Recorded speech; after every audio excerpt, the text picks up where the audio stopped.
Building in a Small Town, where we're talking to entrepreneurs, community leaders, policymakers, and more to find out how they're building things in small towns. I'm your host, Shelby Smith.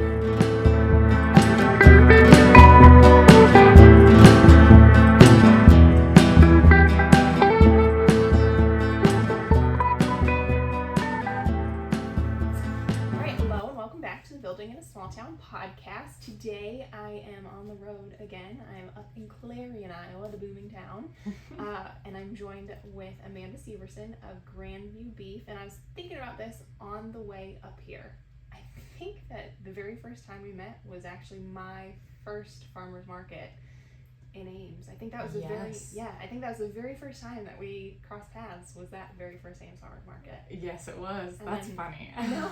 Isn't it weird to think about? Because then, I mean, we crossed paths so many other times after that, you know, in the startup world at Iowa State and 1 Million Cups and She Talks with the weirdest, most stressful presentation I feel like I've given over the years. So yeah, I think that was the first time we met, was at that Ames farmer's market. Yeah, and that also, I mean, a first farmer's market is like such a nerve-wracking experience, because you get there and you look around and you realize, dang, like these people have a lot more than I have, and they have signs, they have tablecloths. And my first farmer's market, we showed up with like just a plastic table, no tablecloth, and a piece of paper. One cooler of beef and like a wooden sign that said our family farm's name on it, but not the name of our business. And then we looked around and realized, yeah, we're severely underprepared. But, you know, it's your first one. It's, you know, such a learning curve. I can't remember if I told this story on the podcast. My first one, I bought my tent. I came by myself. I bought my tent and I never like tried setting my tent up. So I got it out of the box, and somebody, and I don't know their names, it's Dusty Hill Farm in State Center. The old guy must have just like seen newbie really impressive for it, because he came over and helped me set up my tent. And had he not done that, like, I don't think I would have even gotten my tent set up on the first day. So you were ahead of me. You at least, you know, could get your setup set up. I was, without the help of a nice veteran vendor, would have been screwed. That's nice of you to say. I don't even think we had a tent. But yeah, I have many a times looked around helplessly for a kind older gentleman who's twiddling their thumbs and wants to help me set up a tent. Yeah, and there's a lot of them at the farmer's market, which is pretty handy. But anyways, okay, so I really want to start your story from the beginning. I know some of it, like I said, we've crossed paths a lot.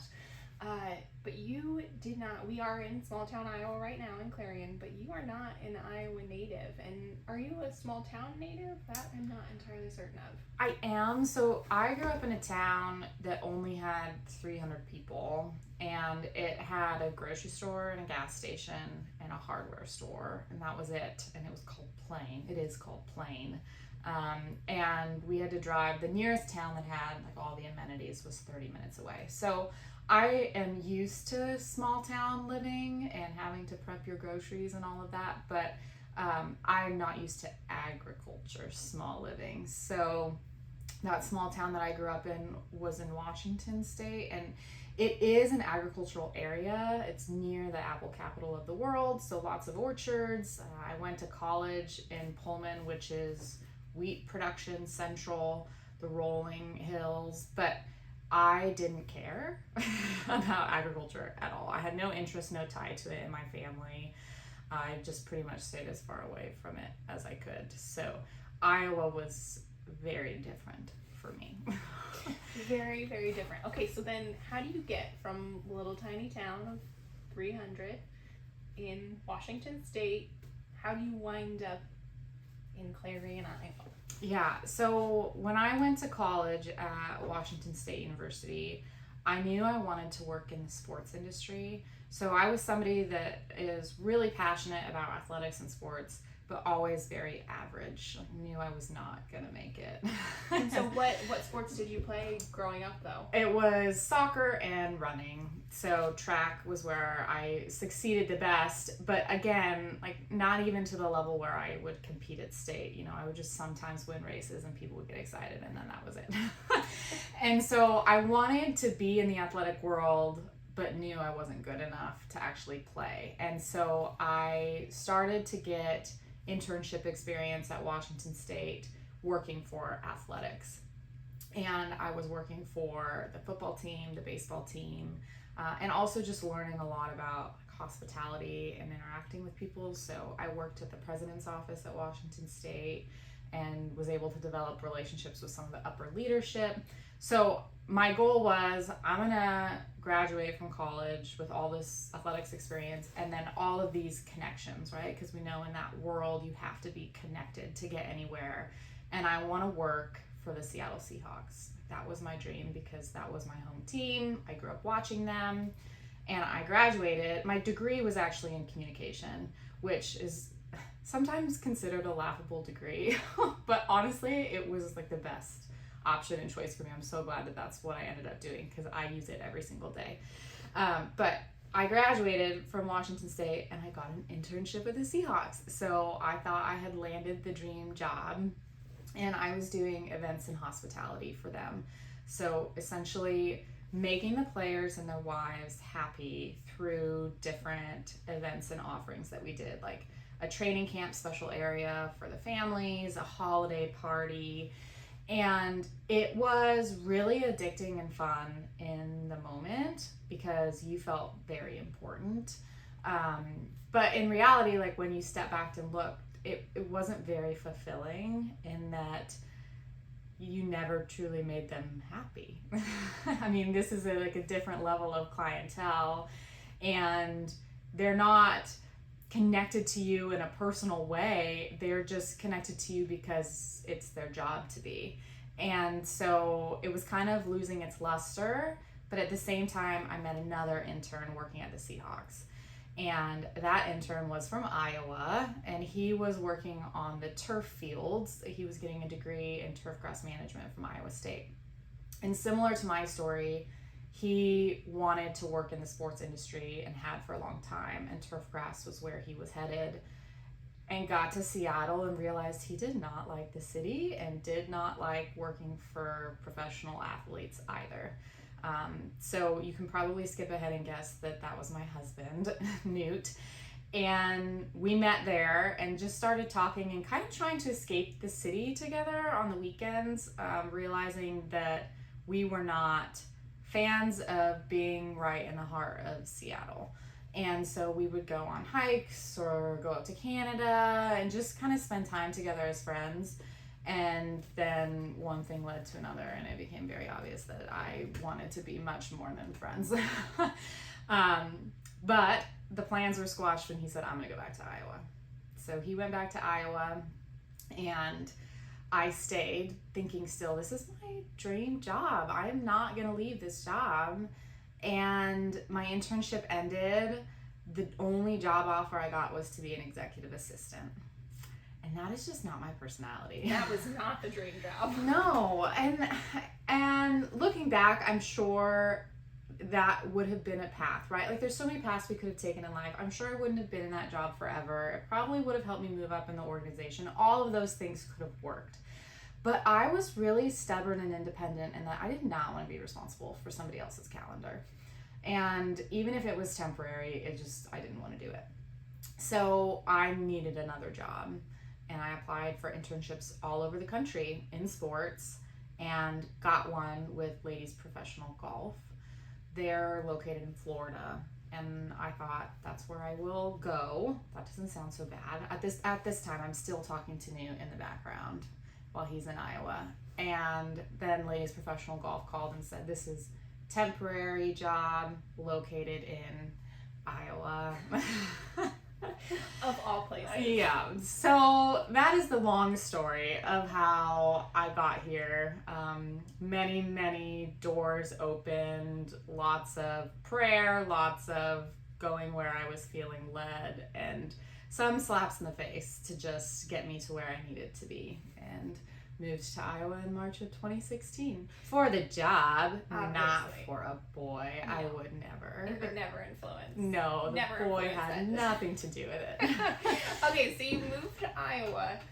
I can't imagine that the LPGA is in rural Iowa at that point. So are you moving to like Des Moines metro area, or where did they have you based? Yes. So Des Moines was where I was based, and such a fun city to live in. It was one of the highlights of my time, I think, of growing up, is just the time that I was in Des Moines and like learning to be myself in a new state. And Knute was still in college, finishing his last semester, so I was on my own, and we had both talked that I needed to establish myself as an individual in Iowa, not as Knute Severson's girlfriend. So I was having a lot of fun exploring Des Moines and meeting new people.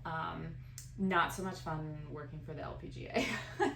And I think that was like what clicked in my head of this sports industry is maybe not for me. We are working 80-hour weeks for minimum wage. It takes 10 to 15 years to even get to a position where you're like gonna have a savings account. And it is a very thankless job. And there are 20 people waiting in line behind you for your spot if you mess up. And it was not very much fun anymore. So the job that I was working was I was a sales coordinator for the Solheim Cup. And that Solheim Cup took place in 2017, but I had left the job 9 months after I started it. I did not even make it to the final Solheim Cup. We actually were in Italy getting married during the Solheim Cup, so a much better option in my opinion. Shoot, you never know what you missed at that Solheim Cup that you spent so many hours planning. Yeah, I heard lots of great things about it, but I'm okay I missed it. I'm sure that you did. Okay, so you leave this, dream path, if you will, 9 months after taking your second internship into it. You have moved to an entirely different state, entirely different region, very different from Washington State. I mean, similarities in some respects. What path do you feel like you need to be on now? Have you officially taken the title as Knute Severson's girlfriend?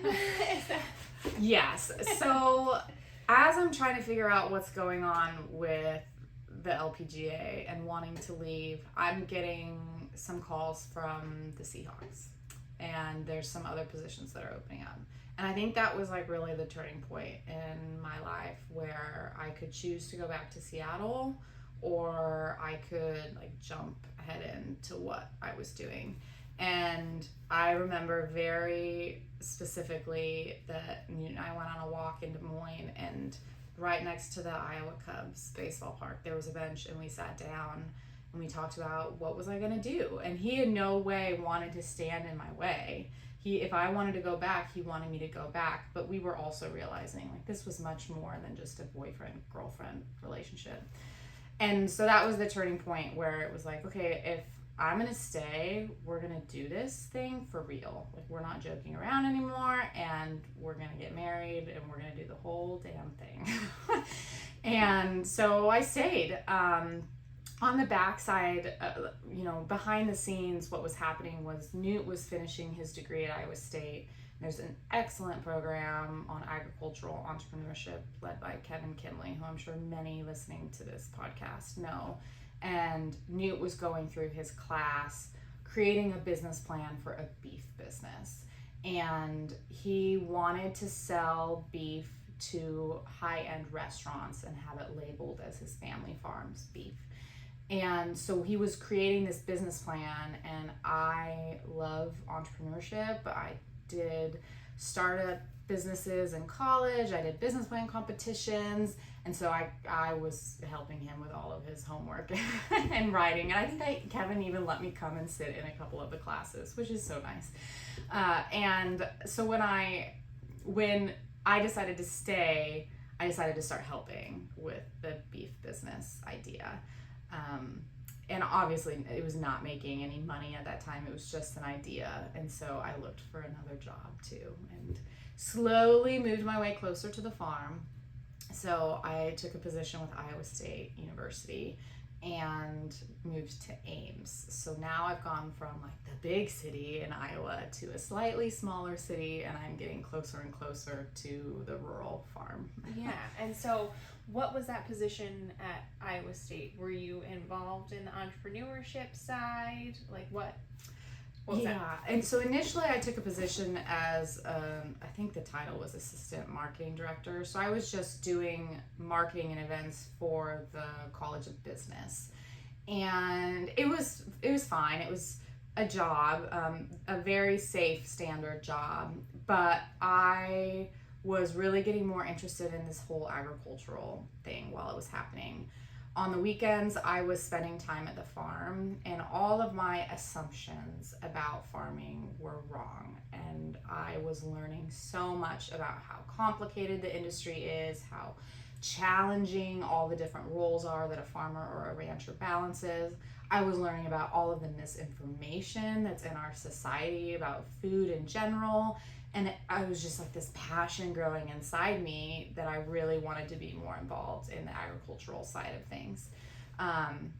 And we decided, so I started that job at Iowa State in early 2017, I think.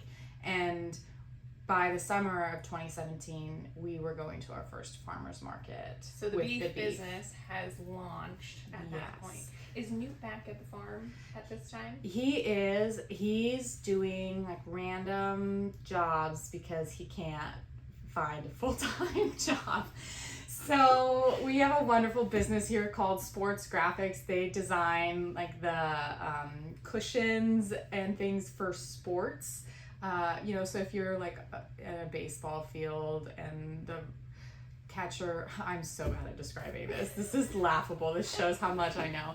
Anyway, they're like the padded things that people run into in sports. That's the basics of it. So Knute was gluing these pads onto wood and doing jobs that were not very fulfilling, but trying to figure out where his next steps were going to be. Then he worked for a co-op for a little while.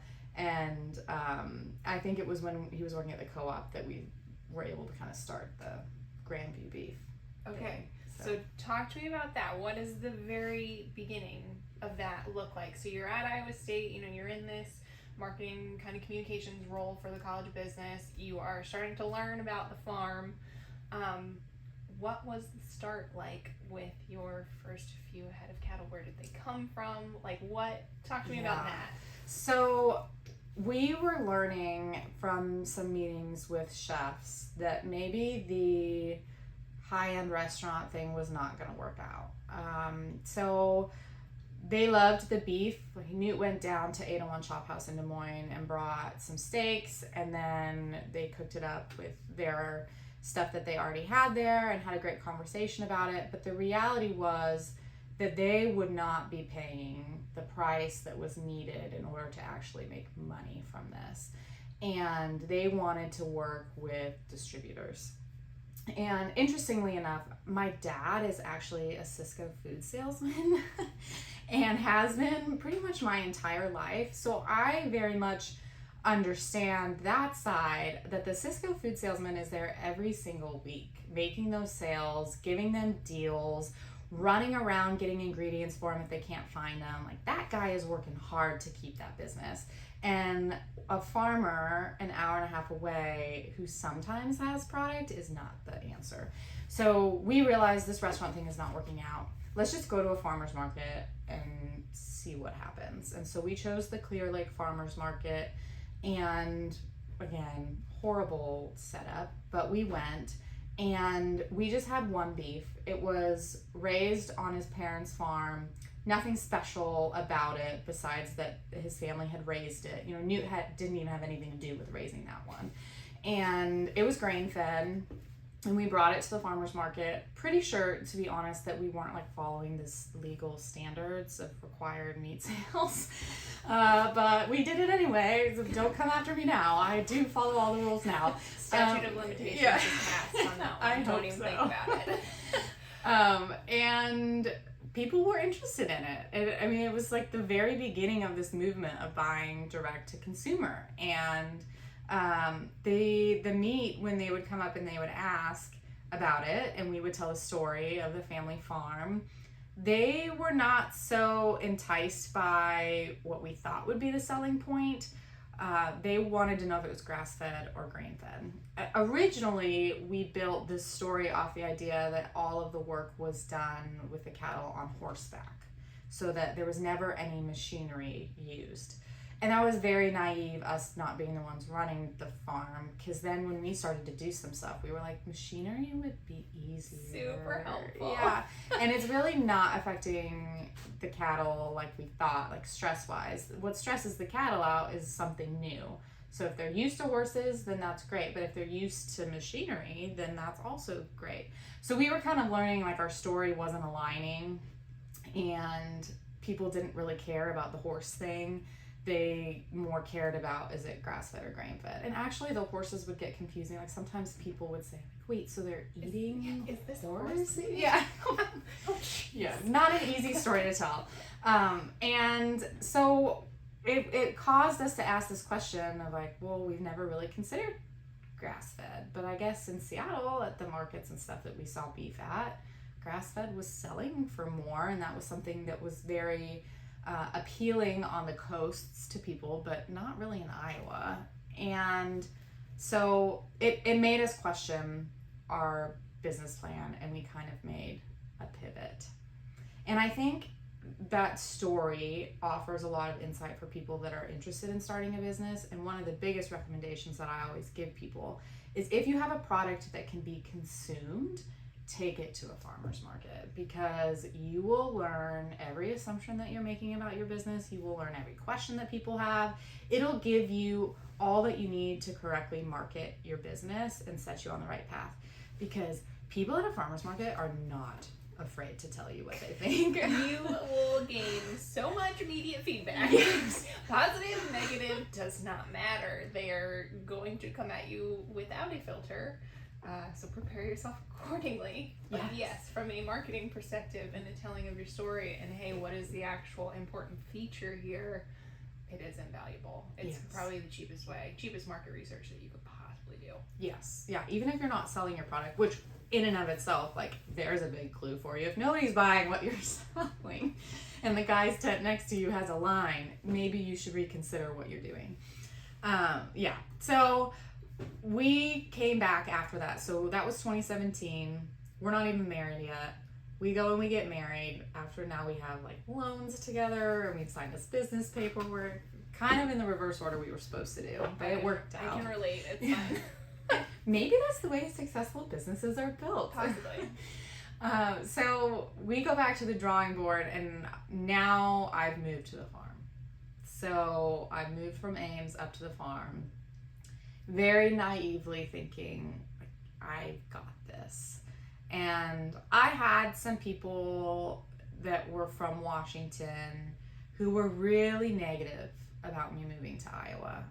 People that I considered friends at the time who made statements about my inability to handle this way of life and that I didn't know what I was getting myself into. And those conversations still very much, I remember like every aspect of those conversations today.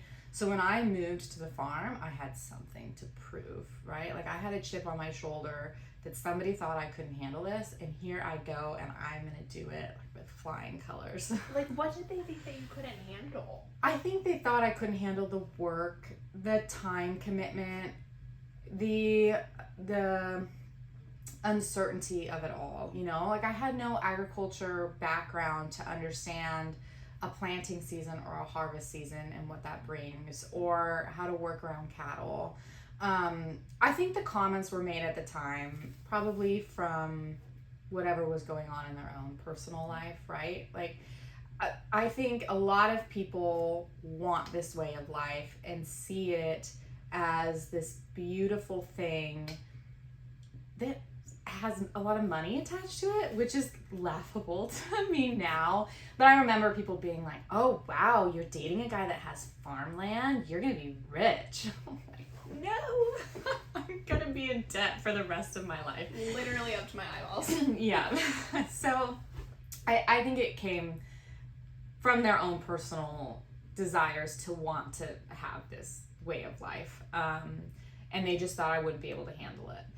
And honestly, it was really hard to handle. Like, I think I fall somewhere in the middle where there was some aspects to what they said that were right. Did they need to say it? No. But was I handling it with flying colors? No. Knute would be the first to tell you that the first harvest and planting season with me was brutal because I didn't understand when he said he was going to be home for dinner and then he wasn't home for dinner. Like, why? And drop what you're doing and come home. No, that's not the way farming works. So I learned a lot about myself with the first year back on the farm. And is this the first year of marriage too? First year of marriage, yeah. All the fun things just wrapped into one. Yeah. Talk about life just kind of smacking you in the face, right? Right. And we're buying our first piece of land together, so we're signing notes for hundreds of thousands of dollars. And here's this girl so I grew up not ever wanting to have debt. My parents had some credit card debt, and I just remember realizing when I reached kind of that 18 to 20-year-old range, like, debt is bad. It's been bad for my parents. I'm never going to have that. I'm never going to have any form of debt. And here I am signing operating loans for more than I ever thought imaginable. Right. Like when I was in college, for example, when I started this business, it was a startup, and we had somebody approach us and want to invest $50,000. And at the time, I remember thinking, like, $50,000, if I take that and my business isn't successful, like, paying that back, it's such this huge amount of money. And $50,000 now, it's like just a part of the everyday. Yeah. And so the dollar amounts we were working with just increased so much. Yeah, the magnitude is enough to make it stop your breath a little bit. Okay, so you are still at this point, you've moved to the farm, you guys have launched your farmers market business. You're still commuting to Iowa State, right? Yes, driving an hour and 15 minutes both ways. So 2.5 hours in the car every day. Right. So you still have the stable income. You still kind of have that stable job on one side. Insurance. All of the benefits that are quite nice at Iowa State, I hear. So you're doing that. You, on the other side, are signing these loans to buy this land. What was the plan with the land? Yeah. So 2018 comes around, and we decide we need to test out this grass-fed idea. So we purchased 12 steers from his parents. We raised 6 as grass-fed and 6 as grain-fed. And we raised them like right next to each other so that we could kind of examine how it would all work. And we really struggled with the grain-fed. They had vet bills, probably for one reason we didn't exactly know the right feed regimen. So we'll take some ownership in the vet bill, but their bodies were not used to digesting grain because that's not really how livestock were originally raised to eat. They all grew up on grass originally. And so we're feeding grain. We have vet bills with them. They're lazy. They're laying around. Their poop smells worse. I know that sounds silly, but as a girl that didn't grow up on a farm, that's one of the first things I noticed. Yeah. And on the other side, we've got these 6 grass-fed, and they're very active, and their poop doesn't smell, and we're just enjoying that process more. But what really drove it home is we take it to the farmer's market in 2018, and the grass-fed sells out for $2 more per pound. And the grain-fed, we can't find homes for. We can't even sell them as quarter halves and wholes. There's kind of a lot of people in that space, and we end up taking them to a sale barn and losing money on the grain-fed. And that's when we really felt like the grass-fed is where we want to go, for sure. There's the market for it, but also it's just aligning more with what we're good at. I mean, Knute, his degree was turf grass management and horticulture. So the man loves grass. Like his dream job is to grow a big field of grass. And so it was so much easier for us to jump into that and feel an alignment with where we were going than it was for us to think about raising a field of corn. We weren't excited by that. We didn't want to think about having to sell it to the co-op or market our grain. None of it sounded fun to us, and the grass-fed sounded really fun.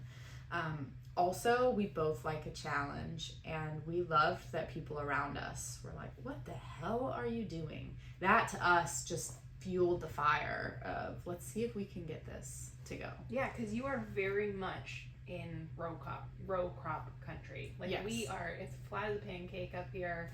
Like my husband's from north central, northwest Iowa. You go up like all this region, what you guys are doing is just not what is done here. So I can definitely imagine you got some raised eyebrows as you started to make it a little more public what you're doing. Yes. So 2018, you buy your first plot of land. You just turn the cows right out on that land, right? Yeah, I wish. Again, something I didn't know or understand when I started in agriculture. So when we bought that piece of land, we wanted to establish it into pasture. And again, people thinking we're crazy. This is row crop land that has been corn and soybean, and we rip it up and plant it to pasture. You can't graze it in the first year. You have to wait a whole year before you can graze it. And so I don't think we started grazing that piece until 2019. And that piece of ground, we wanted to try rotationally grazing. So we had 2-acre paddocks. We moved the cattle every 24 hours and just tried to learn and teach ourselves, here's this process of raising grass finished beef. Because nobody's doing that in this area, we didn't really have anybody that we could talk to. I mean, his dad has raised cattle for 30 years, and believe me, like a wealth of knowledge. We would not be doing this if we didn't have him to call, him and Knute's mom. We call them all the time and ask questions. But some of that finishing on grass, we would call and ask the question, and they'd be like, we don't know, we've never finished cattle on grass before. And we'd call a neighbor down the road that had cattle. Well, I don't know, I've never finished cattle on grass before. So it was a lot of experimenting to try and figure out what to do. We will admit our first grass finished beef did not taste good. And there's been some customers that have been with us from the beginning, and they're so kind to say that it always tasted good. Like Kevin is one of those. Kevin Kinley supported us from the beginning and bought it. I don't know how. It was not very good, and we have made a lot of improvements since then. But it was a learning curve. So that first, herd, how many were in that? So we raised those 6 as grass-fed in 2018, and then we grew by 12 every year. So the next year we purchased 24, but raised them all as grass, and then 36, 48, 60, 74. And this year we're staying stagnant at 75 because the calf prices were crazy this year. Astronomical. Yeah, like so the highest historically, I think. Literally historically the highest. Yeah, and with inflation and people watching their grocery budgets more, we knew we weren't going to lose customers, but our customers were likely not going to be buying as much beef as they had in the past. So we just wanted to play it safe this year and not grow. So this is the first year that we have not grown. Since you But started. believe me, 2025 we're growing. Okay, so you have these first 6 head of your grass-fed, grass-finished. What, you said it didn't taste as good. Mm-hmm. What would you describe the flavor as? So it was just very lean. Like the animals were not well finished. We took the same assumptions about how you raise grain-fed beef and applied it to grass-fed. So a grain-finished animal is ready around 14 to 18 months. So we were processing these animals at 16 to 18 months, and they were small. They just were not like live weight. They were around 1,000 pounds.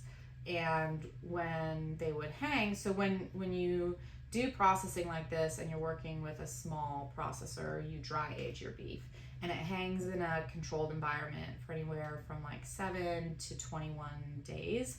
And dry aging like that, it concentrates the flavor of the meat and makes it more tender.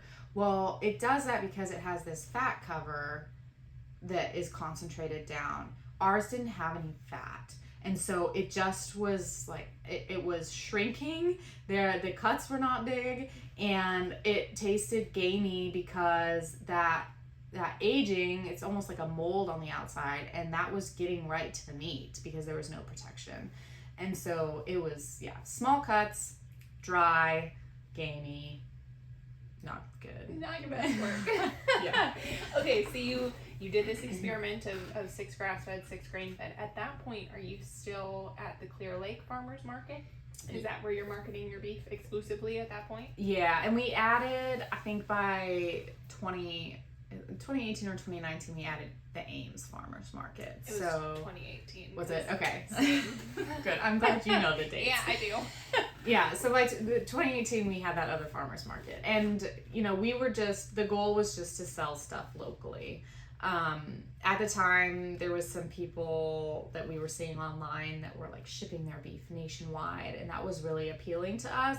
But we knew that came with added costs, and if we couldn't figure out how to sell here locally, we were not going to have a successful business. So when I say locally, I mean in the state of Iowa. We knew, and we still know, that Clarion, Iowa, as much as we love this town, this is not our target market. There are a lot of people here who raise cattle themselves or who have had a connection with a farmer for their entire life, and they like the grain finished beef. And so we're not going to convince our entire town to start buying beef from us, nor do we want to. We just want to find the people who are interested in grass-fed. So we wanted to go to places where we knew that would be true, like a college town has a lot of people that have come in from other areas of the country to work, so we're getting exposed to more people. And then Clear Lake, you're looking at a market with a little bit higher dollar value of spending, and they're there vacationing, so they're ready to spend that money. And those were both good markets for us. Yeah, okay, so 2018 is where you add that extra market. You guys are growing your herd at that point. How do you feel like your cowgirl skills are developing by 2018? Oh gosh, I don't know. Not well. The reality is I'm still working a full-time job and driving back and forth to Ames every day. And the time that I do have to spend on the business is like late at night, and I'm doing the marketing side of things and the finance side of things, and Knute is really focusing on the animals. There was kind of this turning point, and it came around 2020 when we were having our first child, where I realized I want to know how to do the stuff outside too, because I wanted my children to know that their mom was capable, regardless of gender or background, to do these things. And so I started to take an interest in it, but I didn't even know how to drive a stick shift in 2018. So my ability to help outside was limited because pretty much everything on the place is a manual transmission. And at the same time, at Iowa State, there was this job opportunity that came available to work for a new program that was launching called the Executive MBA. And the Executive MBA was going to be focused for people in food and agriculture. And the faculty member that was going to start that program pulled me aside and said, I'd like you to be the coordinator for this and run this program with me. And it was so exciting because it got to mold both my worlds. I got to learn more about agriculture and make connections in corporate agriculture while still doing my marketing event side that I was very experienced in. And really doing that job, I did that job for, I think, 2.5 years. Doing that job really helped me become more valuable on the farm. Suddenly I was bringing information back to the farm that the farm hadn't heard of because I was learning it over here at Iowa State. And that's where that transition started to happen, of me becoming involved more outside.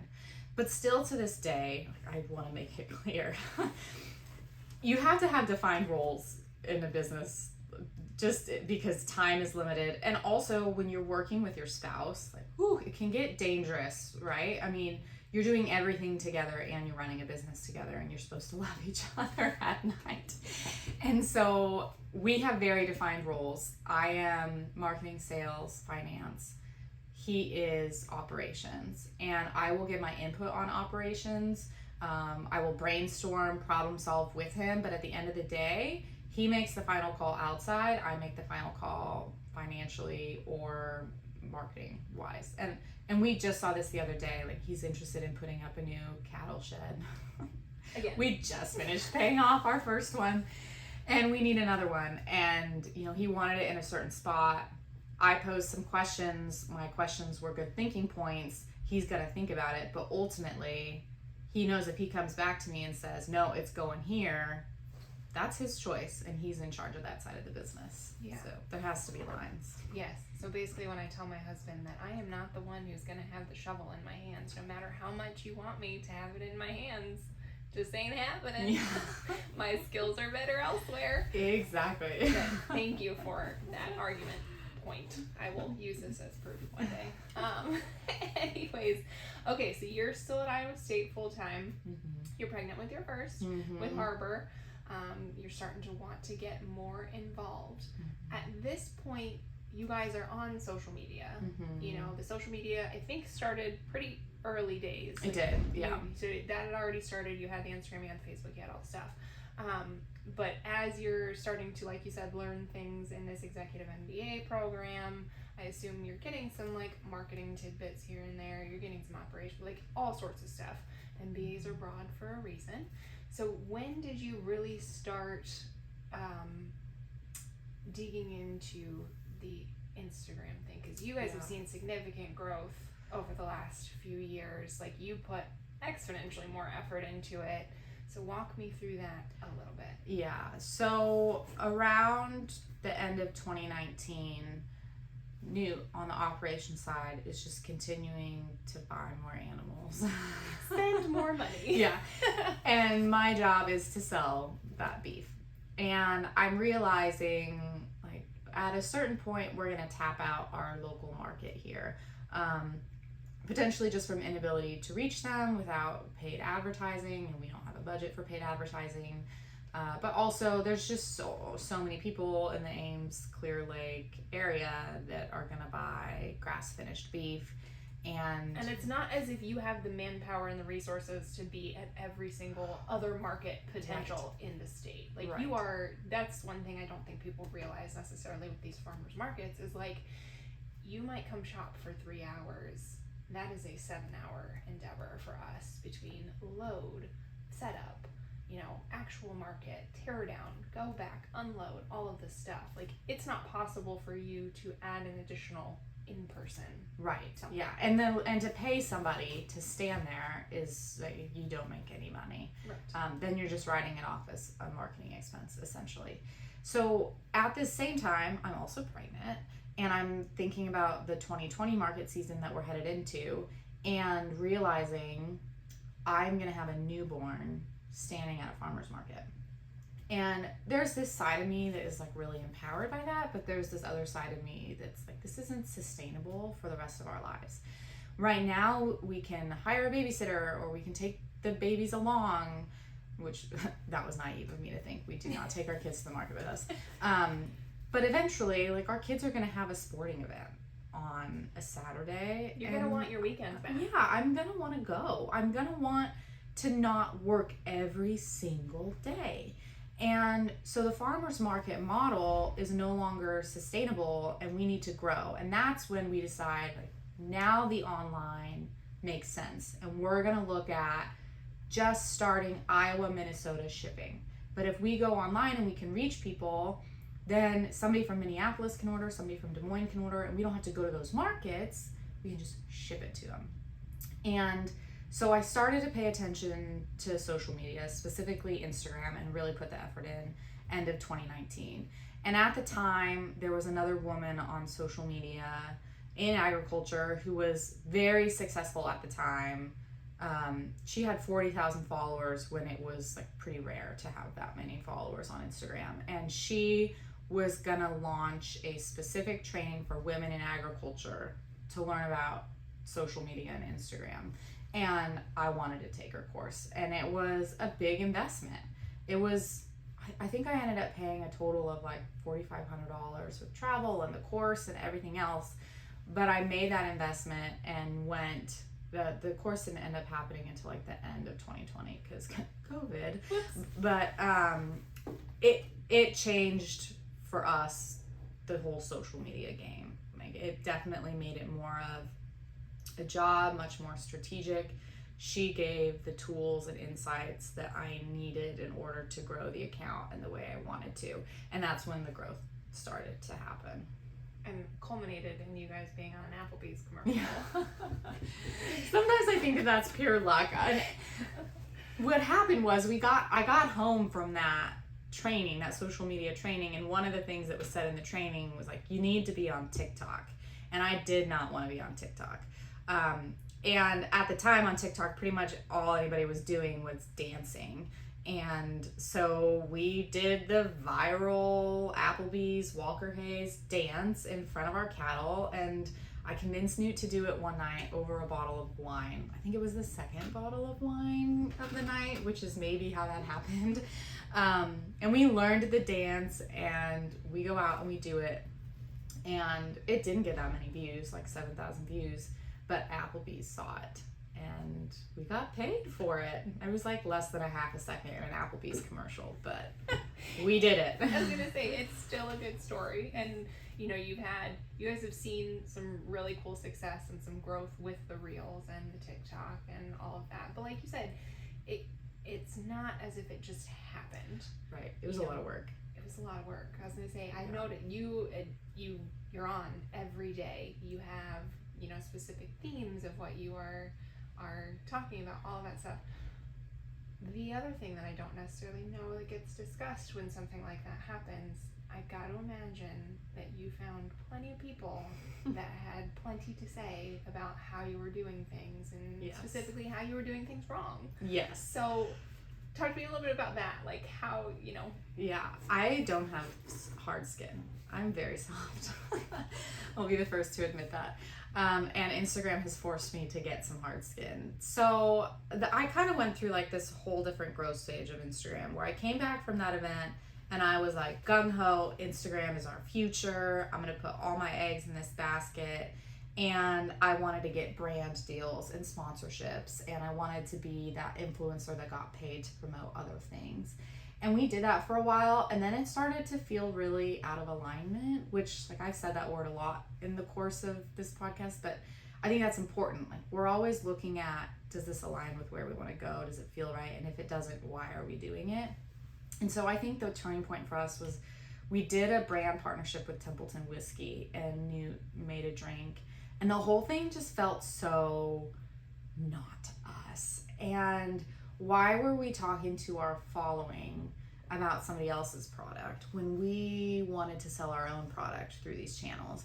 So we got very specific in what types of brands we would work with moving forward. So it became us saying yes to every opportunity that came to our door, to now we only say yes to USA made small businesses that we can really feel like make an impact in their business, and also something that we use every day, or something that is, you know, an area of our passion, like the Iowa Economic Development. We did a partnership last year to be able to promote Iowa, that aligned, and so we did that.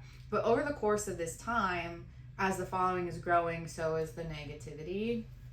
And one thing that we really built our Instagram around is we're going to be a welcoming place for everyone. We never, ever want to diss somebody else's product to lift ours up. Like, if we have to do that, our product is not good enough. It should stand on its own. So we only ever wanted to talk positively about our product, not negatively about somebody else's. In the beef world, that's pretty controversial. The fact that we are raising grass-fed beef and not throwing grain-fed beef under the bus every time we talk about it is shocking to some people and makes some people mad, which I think is so dumb. We have a hard enough job in agriculture that we do not need to villainize each other, and the whole world needs to eat. There's lots of ways to raise food. Anyway, I could get on an entire tangent on that, but yeah, we're getting a lot of negativity from people on all different fronts, whether it's what we're feeding our cattle, whether it's the fact that we're raising animals in the first place. You know, I've definitely gotten death threats related to that I should be murdered like I murder my cattle. Down to the way we look, you know, or the interactions. People watch 2 seconds of something and make a judgment. And it used to really bother me, and it doesn't anymore, but it's because I've set major boundaries. And I just block and delete. You just have to. Right. Well, that's not your core customer. That's not who you want following you. So, like, yeah, have zero time for you. I don't, thanks for the engagement. Thanks for possibly the little algorithm bump, for just being here. But you can also see your way out. Like, it's not. Exactly. And you'll notice, I mean, if you've followed along for a while, the amount of content that we're putting out there now is a lot less. And I do not focus so much time on it. I mean, there's still tons of time that goes to it, but like yesterday I didn't post, and I'm not going to make myself, I don't feel bad about that. I used to just be distraught that I didn't post yesterday.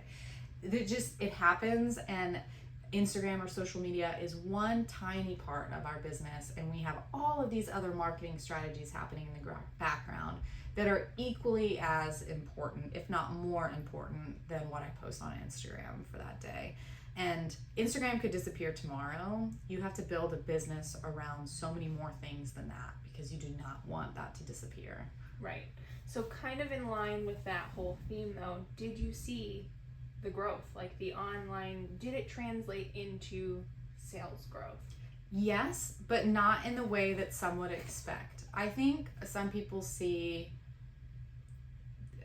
people on Instagram that have followers of 25,000 to 100,000, and they think all of their customers, all of their money comes from those followers, and that's just not true. So for our sales online, our online sales make up like 65% of our business, and of that 65%, 10% of those sales are coming from Instagram. So that's a pretty small portion. I mean, it's still a portion. It's still important. I can't let it go. But only 10% are actually coming from the app. What we see more likely is that somebody finds us on Google or at a farmer's market with the ones we still go to, or a recommendation from a friend, and then they buy something, and then they follow us on Instagram as like this added way to connect with their farmer. But it's not the means through which they're purchasing. Right. The initial purchase is not organically coming from Instagram as often. Right. Which is good. And, we try and protect our customers in that we have customers that have been with us from the beginning, or that purchase from us very consistently, and maybe they're not on Instagram. And the last thing we want is to just throw out all of these deals and special things to Instagram and not take care of our customers, our reoccurring customers. So we promise our newsletter, our email newsletter subscribers, they get every deal first. They get every update on inventory first. Like, nothing just gets announced to Instagram before it goes out to email. So that if we have something, it doesn't sell out on Instagram and then our email people don't get a chance. And we see that happen sometimes, where there'll be something so enticing that people will click on Instagram and could sell it out instantly. And so it's always really important to go to those email subscribers first. Yeah, they're your most invested customers at the end of the day. Yeah. And so those are your early adopters, and those are the ones you gotta take care of, because they're also your biggest word of mouthpiece. Yes. They're the most likely to recommend someone else, and so I think that's probably a good plan to make sure that they have the first. Yeah. Okay, so then talk to me a little bit about the decision for you. You have Harbor, you end up leaving Iowa State for a different position. You don't go straight full-time back to the job. So talk to me a little bit about that, and then your decision to finally just be like, all right, I'm a full-time rifleman. This is me. So yeah, we have Harbor, and he's almost 4 now. Which is wild. Yeah, I know. And we had him in the heart of COVID. It was May of 2020. I mean, it was a terrifying hospital experience with everything that was going on at the time. But, the benefit that came from all of that is people became more open to working from home.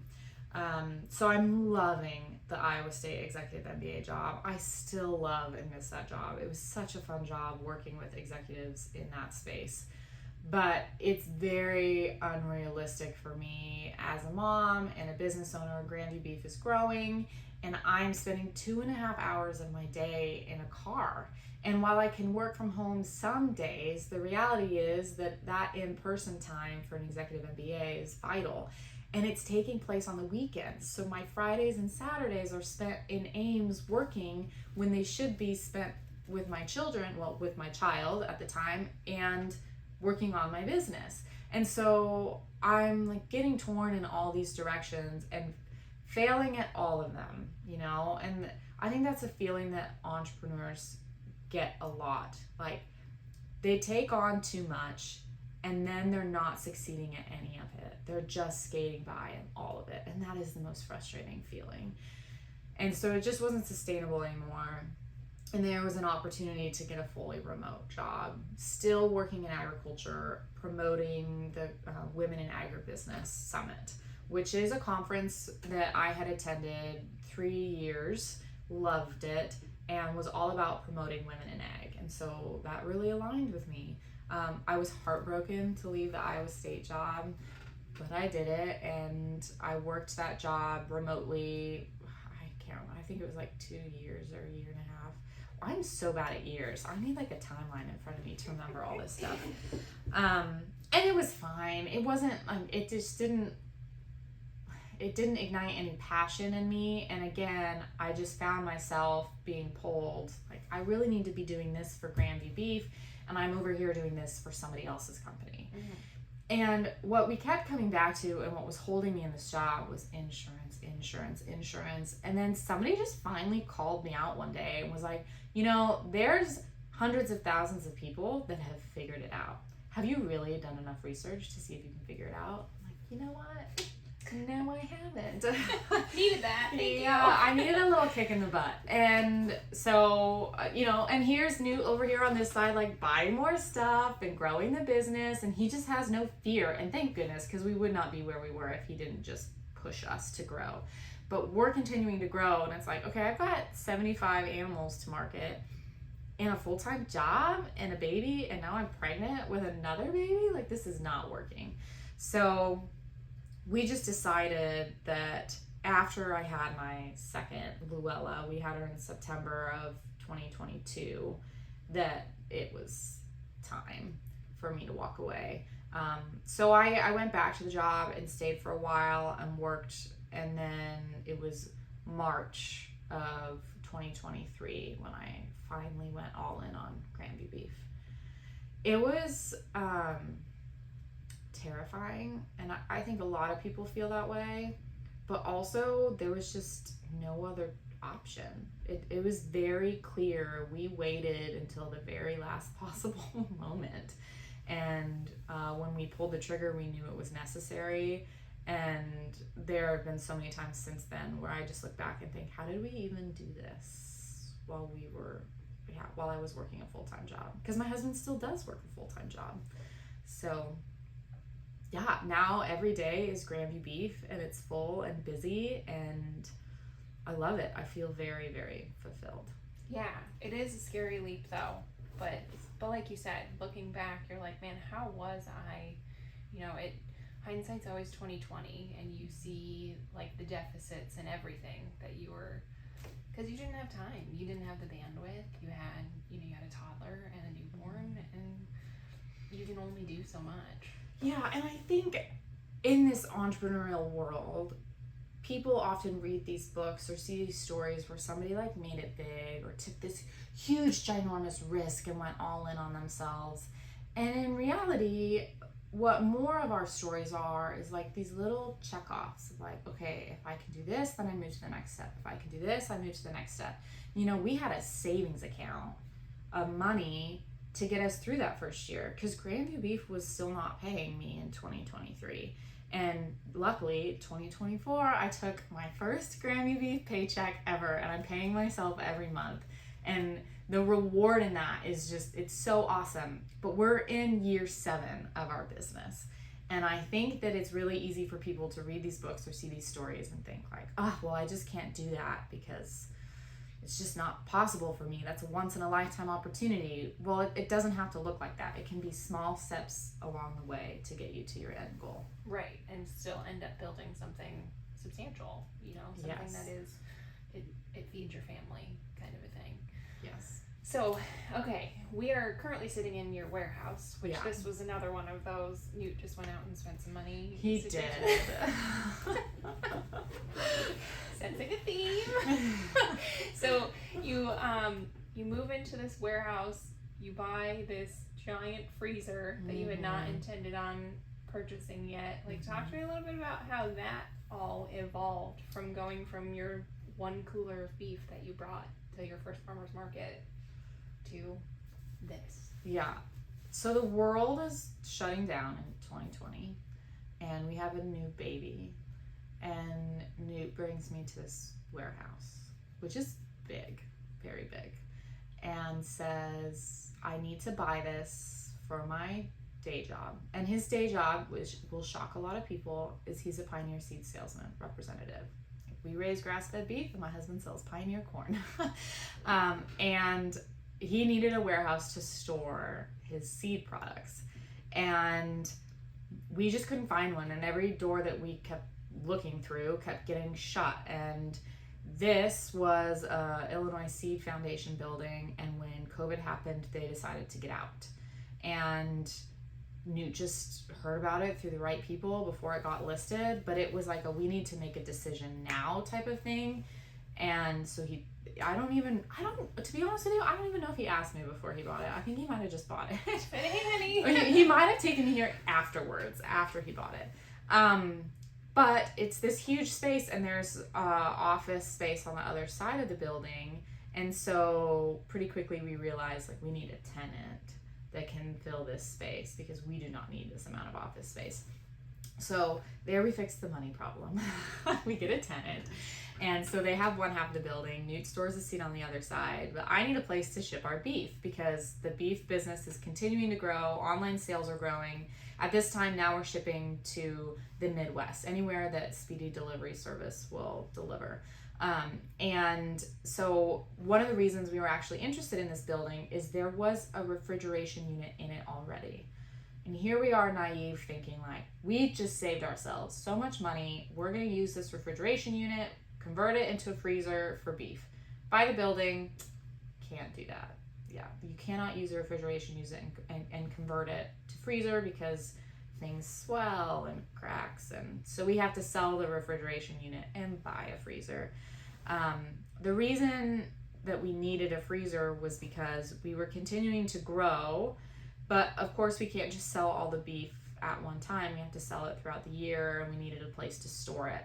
And where we had been storing it was in 5 chest freezers in our garage, which was legal. We had the right licenses for that, but it just wasn't sustainable. Again, we've reached this point in our business where it's like, this is not working anymore.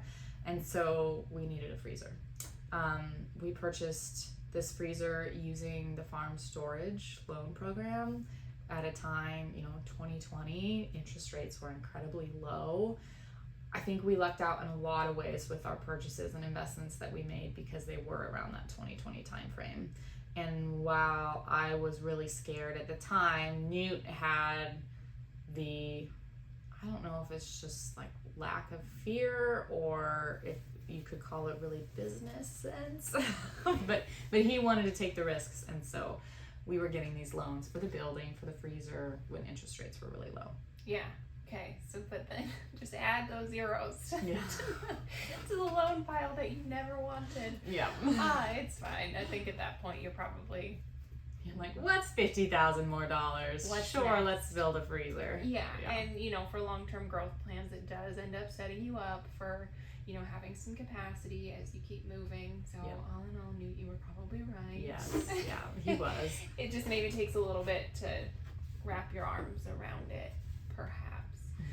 So then the other thing that I wanted to talk to you about is sort of a new thing last year that you guys implemented, launched, shall we say, and you are growing it this year, is your farm to table event and experience. So talk to me a little bit about that. Like, where did the idea for that come up? Like, how did that start?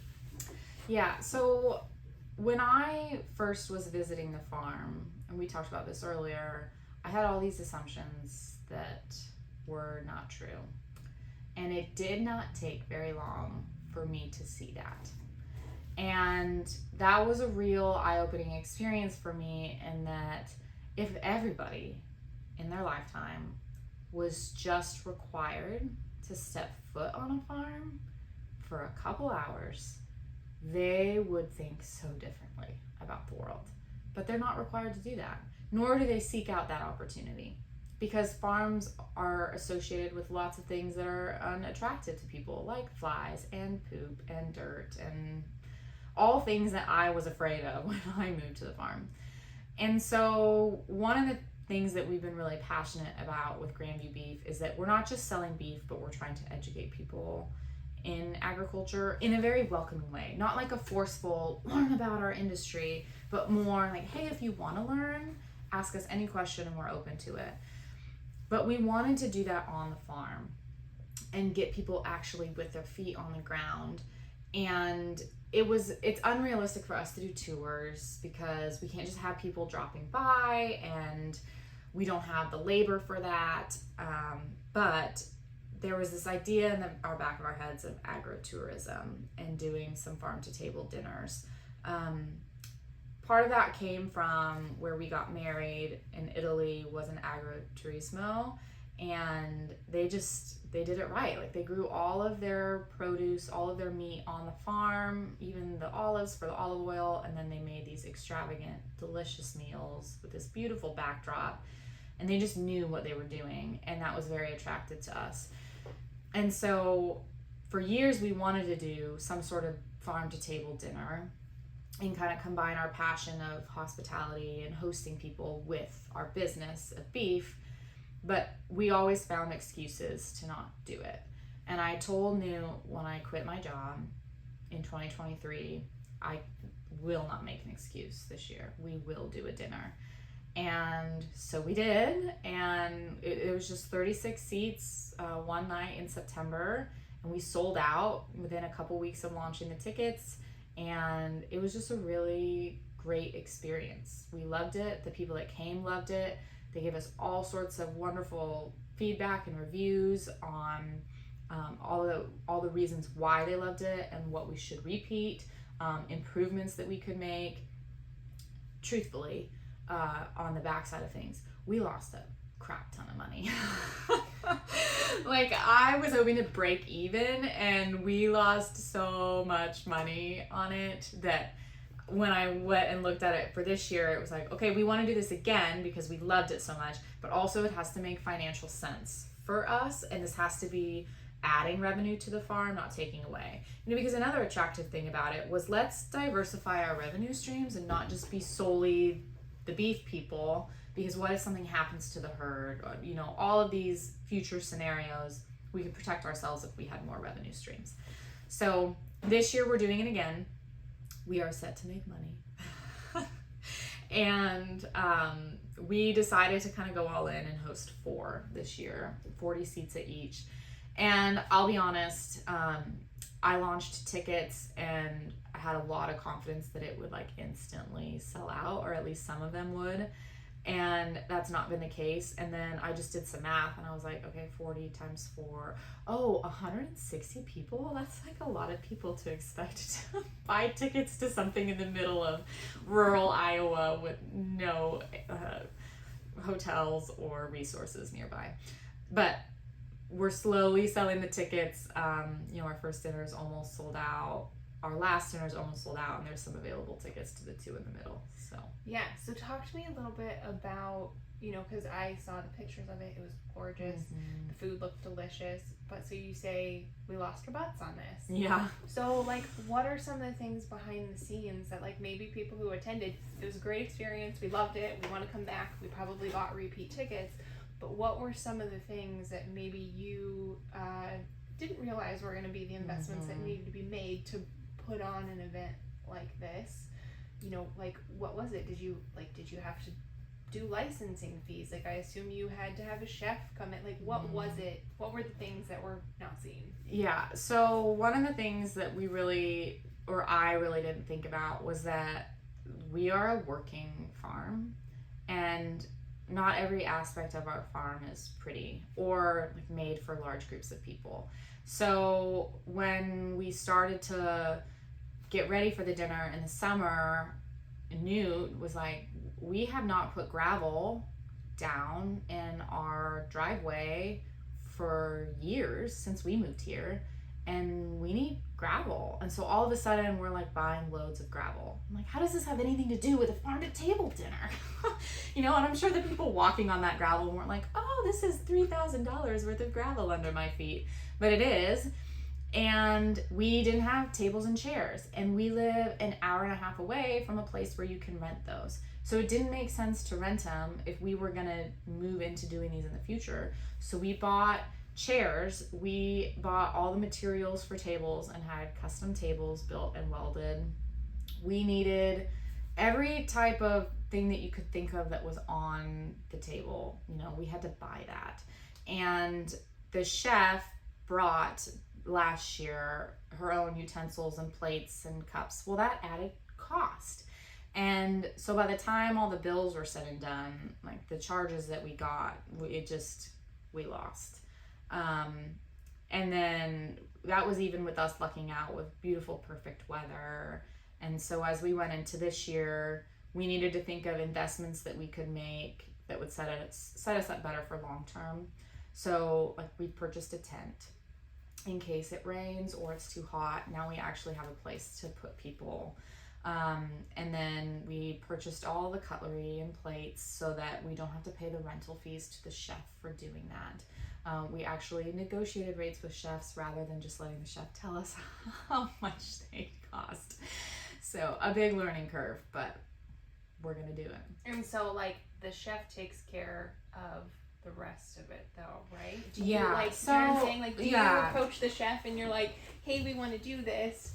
Like, you're not a restaurant, so like you don't have to have a licensed location necessarily, right. But you have to go seek out these chefs is that how that works? Yeah, so it's a great point, and it's a great, it was an added cost for us. So the chef last year brought her own staff, and part of that was that Knute and I wanted to sit at the table and really enjoy our first farm to table. On our farm, we're hosting all these people, we want to sit.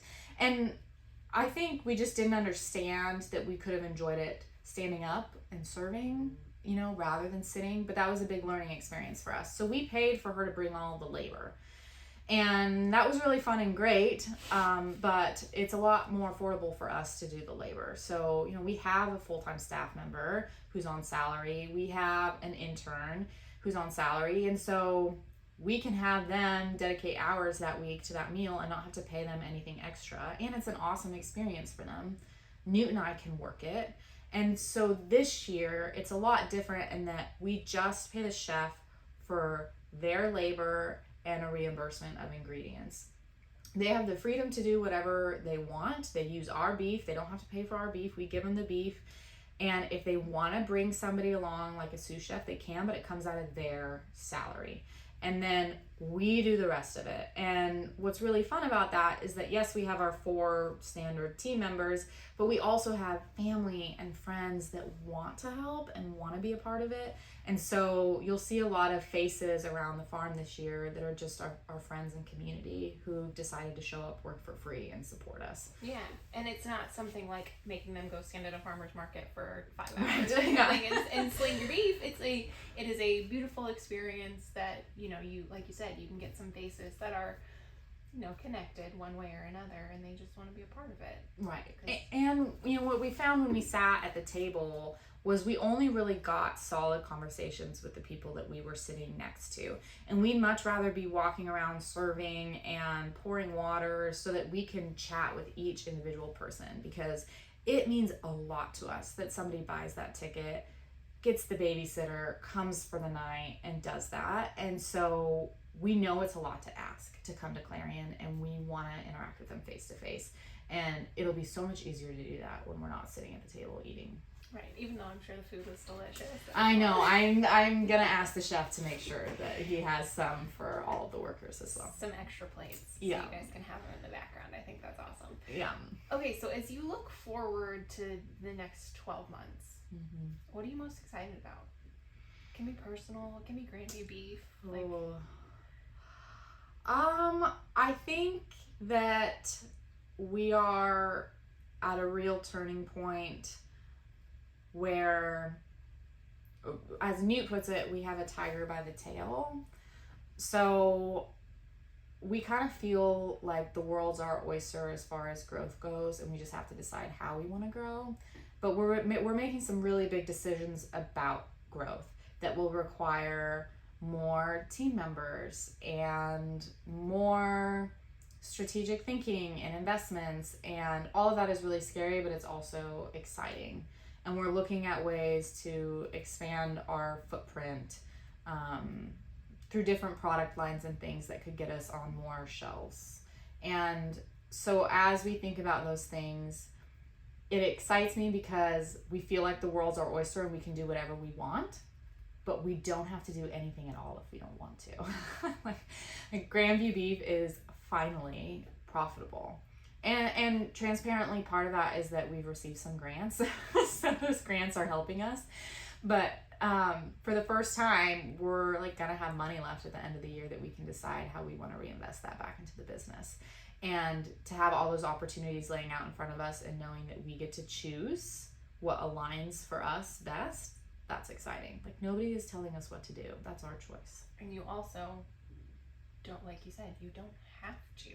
You have all of these options, but it's comforting to be like, oh, okay, maybe let's just take a beat. Let's just hang out and just see what aligns. It doesn't, maybe it feels like it aligns because we're going at 15 million miles an hour in 17 different directions, and you're like, oh, that direction sounds good. But you know, you have the ability to just pause for a second, which I think is really cool. And we've built this foundation that can carry us through, right? So like, we can try these new things and grow in these different ways, but we still have these orders coming in every week. And for so long, I just would like lay in bed at night worried about if I'd have any orders to ship. You know, we went from shipping one box every few weeks and just freaking out anytime an order came in because finally we got another one, to now consistently, 20 boxes going out every week without us sending an email or doing a special promotion.